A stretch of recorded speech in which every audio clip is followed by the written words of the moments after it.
Dawgs podcast with your hosts, Blake Riniker, Justin Charles, John Nye, and Josh All.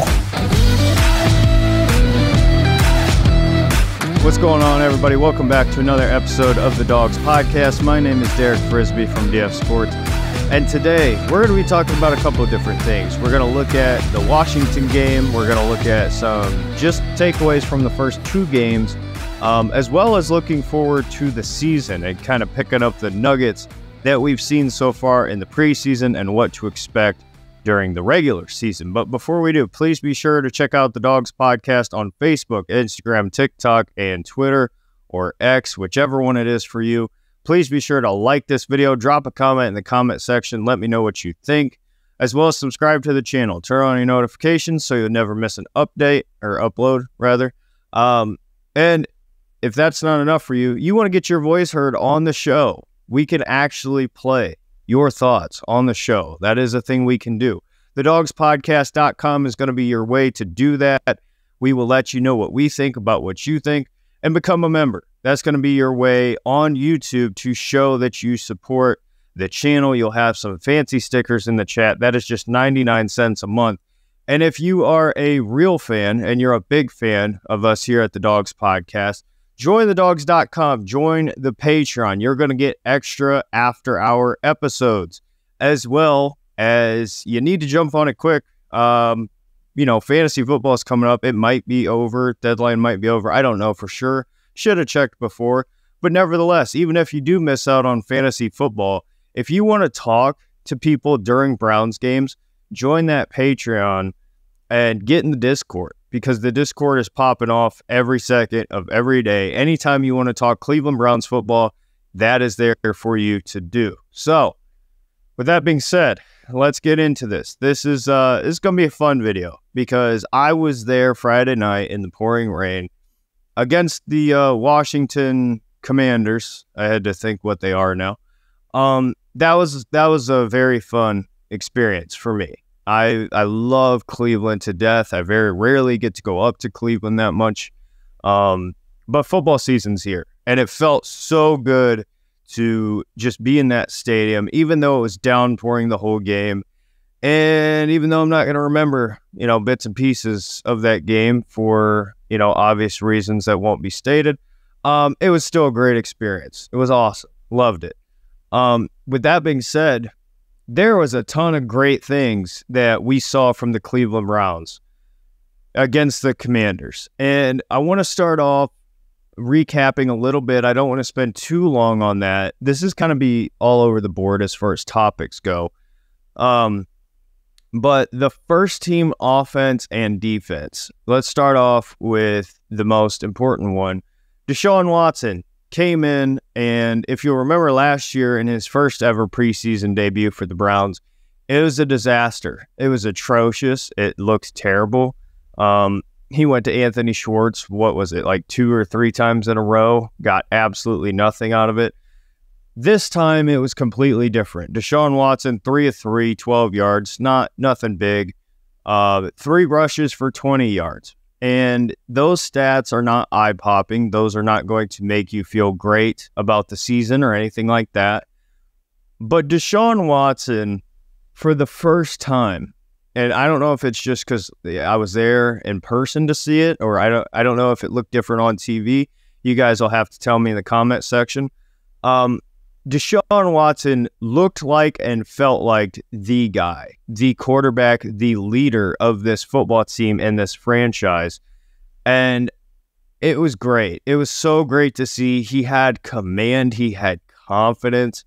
Even in warm-ups, I was trying to pay attention to him as much as possible. He looked great. He looked awesome. The timing and the rhythm and just the command of the offense that you want to see from your franchise quarterback. That's what I saw from Deshaun Watson in this game, and it's a great sign. It's just a great sign, because obviously we believe that Deshaun's going to get back to what he was in 2020 and be possibly even better, but it's one thing to say it, it's another thing to see it on the field. And for me, I saw it on the field, and I saw the little things, the footwork, timing, rhythm, command. And again, this is just bits and pieces of the new Cleveland Browns offense, but it looked great. It looks great. Even in just 3 throws, everything looked really good, sharp. And then he took off, like I said, 3 rushes for 20 yards. So that was great to see. Now, I'm going to dive into this a little bit more in depth later on in this video because there's a lot of things I want to touch on, and I don't want to spend too long on it. But damn, this offense is going to look different. I mean, Elijah Moore, and Blake mentioned this, and I tweeted it out watching the game. Elijah Moore is our Deebo Samuel. And again, I will dive into this a little bit more later. But he had a rush for 18 yards and 1 reception from Deshaun Watson for 6 yards. But he is going to be such a pivotal piece to this offense, as well as you got great performances. Again, I talked about a while back, I'm of the belief that 7 receivers are going to make this roster. I said back then that I think Jalen Darden was the guy. It looks like Austin Watkins is that guy. That's what it looks like. 6 receptions, 71 yards. He had the touchdown in the first game against the Jets in the Hall of Fame game. He looked incredible in this game. He was just Mr. Reliable. Great hands. Just kind of almost like this year's Rashard Higgins, but a little bit more gifted as far as the athleticism and things like that, speed. So I think he's going to make this roster. I think he could very well make this roster as the 7th receiver. And that's unfortunate because there are guys who are really good in this receiver room, but a couple guys are going to not make it. And speaking of guys who could not make it, this guy was never going to be cut, but I mentioned in the last video, I want to see something from him, and that is David Bell. David Bell had 3 receptions, 33 yards, and a touchdown, and looked good doing so. He didn't pop off the screen early, or not the screen, but you get what I'm saying. He didn't look incredible early, but as that game went on, he continued to look better and better and better, and it was nice to see him doing something, right? And that's a massive improvement. So great to see from David Bell. Dorian Thompson-Robinson, DTR, in 2 games has gone 17 of 21, 184 yards with 2 touchdowns in 2 preseason games. That's great. That's fantastic. DTR, I'm not surprised. I know there's a lot of people who are really jumping on this bandwagon. This is what I expected. And he has come out and has looked great now 2 games in a row. And so far, we're in joint practices right now with the Philadelphia Eagles, and starters will not be playing this week. So this is yet another DTR game where it's going to be he's going to get a lot of time, and he's going to get yet even more chances to show what he can do. And again, I mentioned this last time. I want to say it again today, that a lot of times with these rookie quarterbacks, they are very quick to bail out of the pocket, and they get nervous and they get happy feet. DTR, while he's using his legs, it's not that is his first option. He is stepping up in the pocket. He is going through his reads, making throws, making some tight throws too. But still off of that is finding ways to create plays with his legs. And he should be the backup quarterback. I love Josh Dobbs, but if the Browns are in a scenario where they need to just keep 2 quarterbacks, I know you can dress 3, or you can have, I forget what the rule is exactly, but there's that new rule where you can have 3 quarterbacks, but you can only dress 2 of them, I think is the rule. Somebody correct me if I'm wrong in the comment section. But I think regardless, DTR needs to be your backup. He looks identical to Deshaun Watson. It's great. It's crazy how quickly DTR has come in and, similar to Deshaun Watson, taking command of this offense. He looks in control. Attention Browns fans in Ohio, we have an unbeatable NFL preseason offer for you from Caesars Sportsbook. New customers can get their first bet insured up to $1,250 by using our code DAWGSFULL while signing up. Not only will your first bet be completely insured, but you will also be directly supporting the podcast. Isn't that amazing? So if you haven't already joined the Caesars Sportsbook community, now is the perfect time to make your move. Just remember to enter our code DAWGSFULL during signup and place that first bet. This offer is only available for new customers who are 21 and older and are physically present in Ohio. Please gamble responsibly. If you or a loved one has a gambling problem, call 1-800-GAMBLER. Check the episode description for the full terms of the offer. And just from the Washington game, quick shout out. Unfortunately, have to shout this guy out. I'm going to give him his flowers when he deserves it. Kellen Mond played a hell of a lot better than he did against the Jets. Now, does that mean anything at all? No, because Kellen Mond sucks. You know this. But he played better. And, he's currently a member of the Cleveland Browns. And it's good to see him play better for whatever that's worth. But anyway, moving on. Enough of that. Dawand Jones and Luke Wypler. Dawand Jones now 71 snaps with 2 games, right? And he's only given up 1 pressure. So 1 pressure and 71 snaps. That is incredible. Luke Wypler, 0 pressures and 51 snaps in 2 games. So mentioned last week, I want to see these guys continue to put up these performances, and they both have done incredible jobs. And Wypler looks a lot shorter than I thought he would, but it's not really mattering that much, right? He's performing, he's doing his job, he looks great. It's not as if he's going to start this year, but he looks capable enough. If he were asked to, he could come in and fill that role. He looks great. Dawand Jones, I've said a lot of things about Dawand Jones, and the one thing I said last week was I want to continue to see this, and you did, and he looks great. Every time it's just crazy seeing a man that is that big and that athletic moving like he does. Quite literally, I don't know if this is okay to go up on YouTube, but I'm going to say it anyway. Dawand Jones is so big that his shoulder pads looks like a training bra on somebody who should have had a training bra like 20 years ago. I don't know if I can say that. I don't know if I can get away with that one. But nevertheless, that's what it is.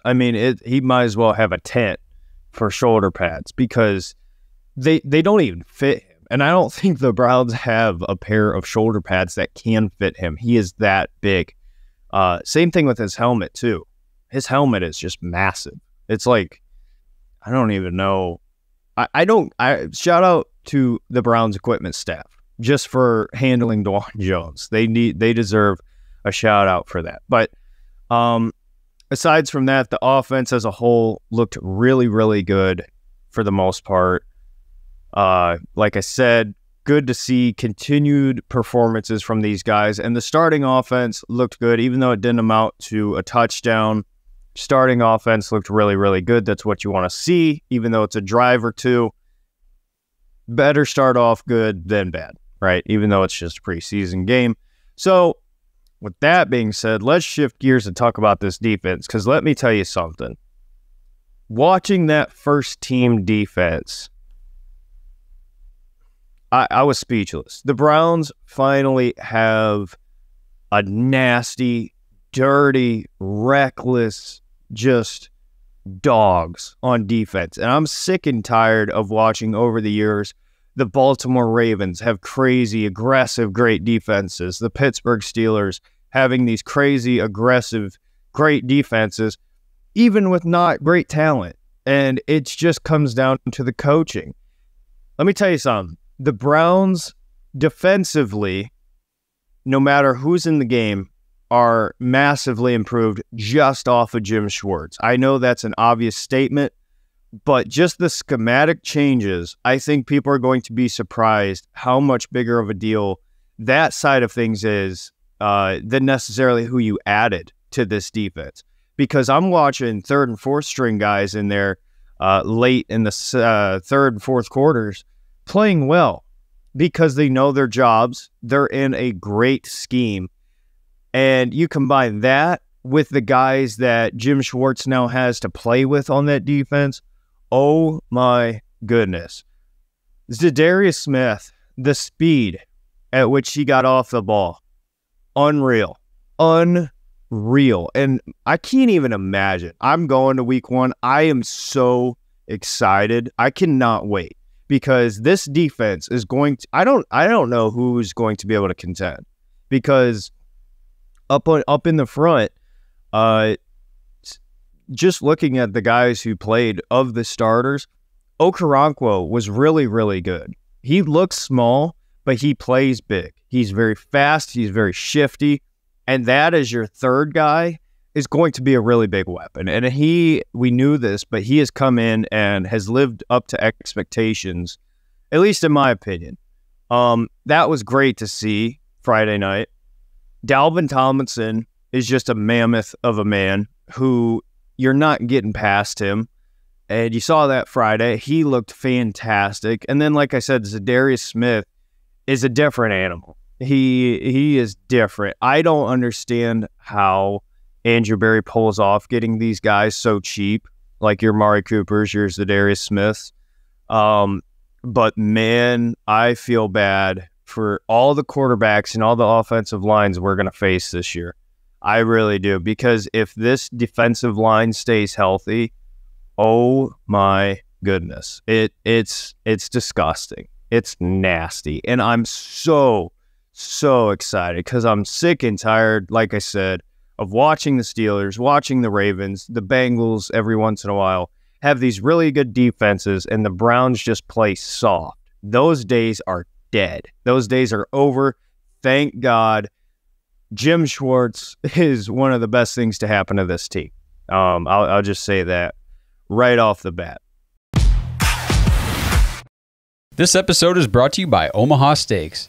Guys, it takes a long time to master a craft, but the steak experts over at Omaha Steaks have spent more than a century doing exactly that. They have been America's original butcher since 1917, and right now, they're inviting you to celebrate their anniversary with 50% off site-wide. Head over to omahasteaks.com and enter Dawgs, D-A-W-G-S, into the search bar to shop all the exclusive anniversary packages. As an added bonus, just for our listeners, you get 8 free Omaha Steak burgers and 8 free gourmet jumbo franks with select packages, including their exclusive anniversary assortment package. This package is the perfect sampling of everything that makes Omaha Steaks unforgettable. It includes 4 butcher's cut filet mignons, 4 air-chilled boneless chicken breasts, 4 bacon-wrapped pork chops, 4 gourmet jumbo franks, and the classic Omaha Steak seasoning, plus you get those 8 free burgers and 8 free jumbo franks. You're going to want to hurry because this offer is only available for a limited time. Celebrate more than 100 years of incredible steaks and save 50% off site-wide during the Omaha Steaks anniversary sale. Visit omahasteaks.com right now, enter code DAWGS, D-A-W-G-S, into the search bar to shop exclusive anniversary packages. That's omahasteaks.com, keyword DAWGS in the search bar, 8 free steak burgers, 8 free jumbo franks. Hurry, get them now. See site for details. Other thing I wanted to point out, just a couple things I noticed from being up close. We sat right next to the tunnel area. So I got to see the players warm up. Again, I don't remember a ton of it, but one thing I do remember seeing, Siaki Ika is damn near a twin of Rikishi. I don't know if you guys know who that is. Shout out to you if you do. But his lower half is... it's crazy. Like, I don't even know how he walks around with as big as his lower half is. I mean, that dude's thighs were as big as my whole body is combined. Like, that dude is massive.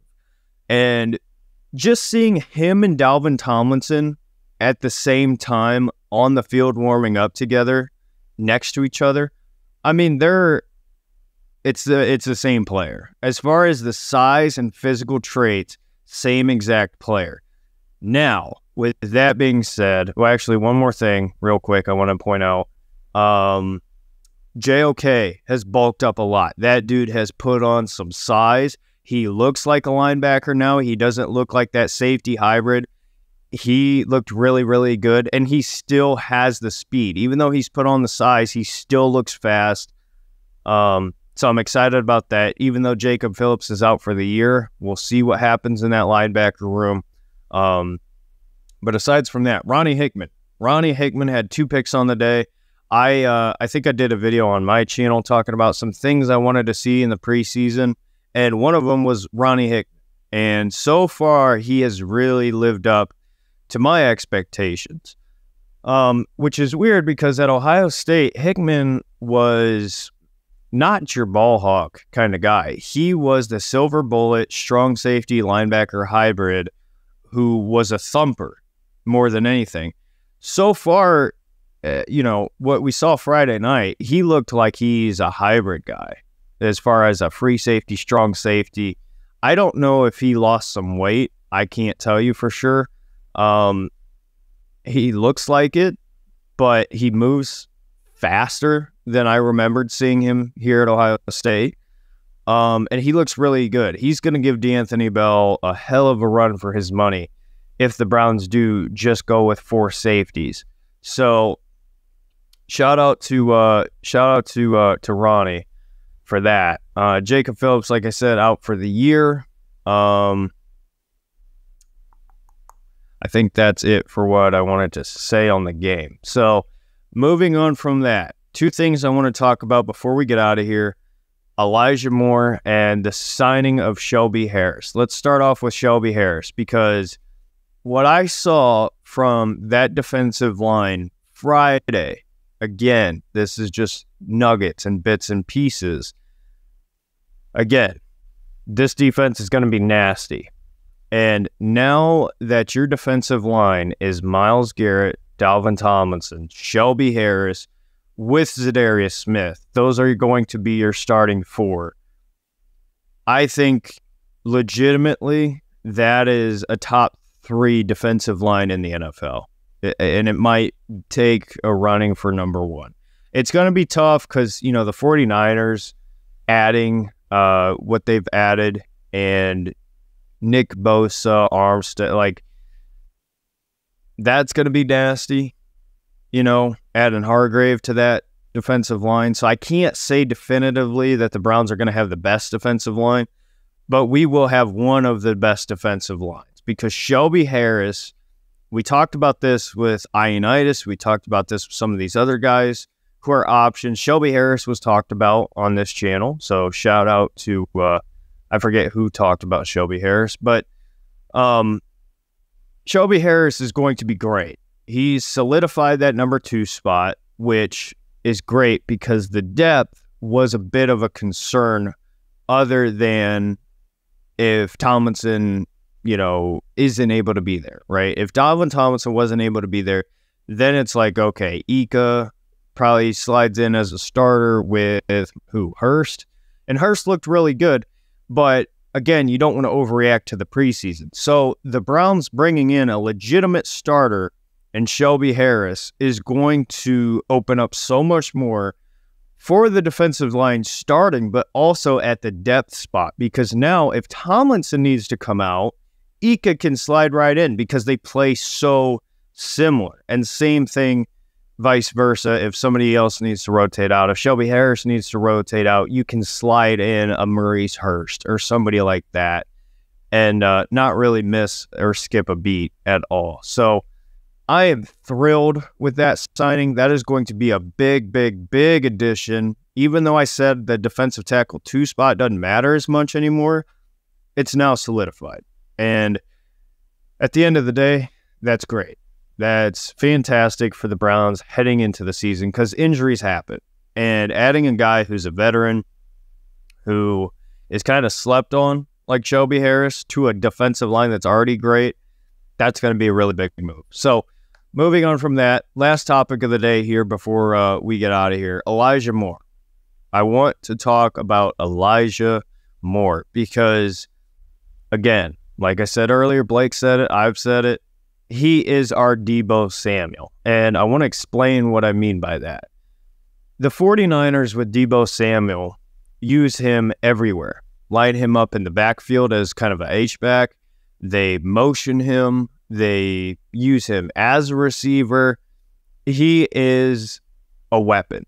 That's the only way I can describe him. It's just as a weapon. And I think the Browns are a really interesting team to have that style of a player on, right? When you look at guys like Amon-Ra St. Brown and what he can do for that Detroit offense, being that weapon that is, you can't really stop guys like that. It's hard to stop a player that is so versatile that you can use them out of the backfield, you can use them on sweeps, you can use them as receiver, and it's not like they're limited. And it's the same thing now with the Browns, with Elijah Moore. And I think NFL teams are going to start jumping on this bandwagon also. I think the Browns are just the next team to do it. And Elijah, go back and watch him in college. He has a full route tree. He can beat you deep. He can beat you, over the middle. He can beat you in the short receiving game.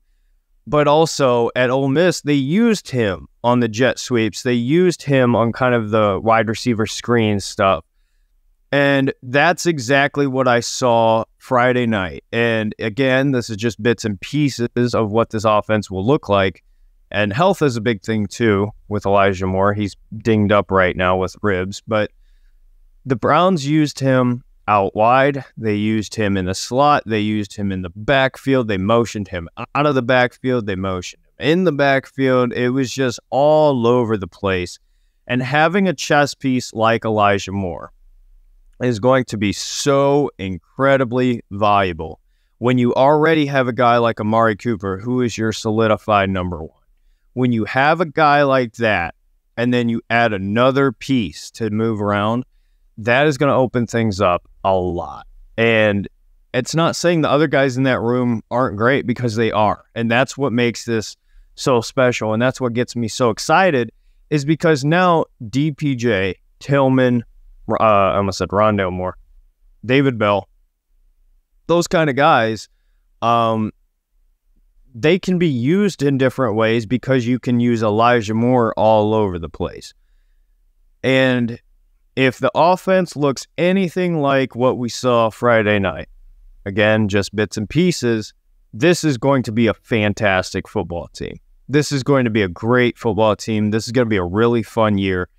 And I don't want to get overhyped. I don't want to get too over invested this early, but I can confidently say that I am very, very excited about this season. I'm more excited about this season for the Cleveland Browns than I am for Ohio State. I'm more excited for this Browns team than I've been for Browns teams in the past, because everything is lined up right now. And I don't want to jump the gun and say anything too crazy, because we know how Andrew Berry is. He's great filling out this roster, replacing guys, whatever. But in terms of best chance to win, I think this year is as good as a chance that the Browns are going to get, because you have Deshaun Watson in his first full season. He looks confident. It looks like he's got himself back. Great defensive coordinator with unbelievable talent on the defense. You still have Nick Chubb. The offensive line, as long as it stays healthy, is still really good. You brought in weapons. This team is it's ready to go. And I've said this multiple times. It's just going to come down to Kevin Stefanski, 1, and Deshaun Watson, 2. And I feel very confident in Deshaun Watson. Stefanski, we're going to have to see what he does with this new look offense. But I cannot wait for game 1. I cannot wait to see the Cincinnati Bengals in week 1 and see what this team looks like. Because if it looks anything like we've seen so far, we're in for a special year. And I cannot wait to be on this wild ride that is being a Cleveland Browns fan. But this year, it's going to be special. I really do feel like it's going to be special. So with that being said, again, let me know your thoughts in the comment section below. Please be sure to like this video, subscribe to the channel, and I just want to know what you think. That's my biggest thing. I just want to get feedback from you guys. So we got the Eagles coming up, and I think it's Thursday when we play the Eagles. And there's the joint practices going on right now. So a lot of good work getting in. Oh, and that's a good point. Reports out of camp are that the Browns defense is destroying the Eagles offensive line. So, you know how good the Eagles' offensive line is. That tells you the type of defense we have. So, anyway, my name, again, Derek Frisbee from DS Sports. Appreciate all of you. Go Browns. Till next time, we'll see you in the next one. Have a good one, everybody. Thanks for listening to another episode of the Dawgs Podcast. Make sure you subscribe on YouTube and follow us on Twitter at the Dawgs Podcast. Get your thoughts on the show at thedawgspodcast.com.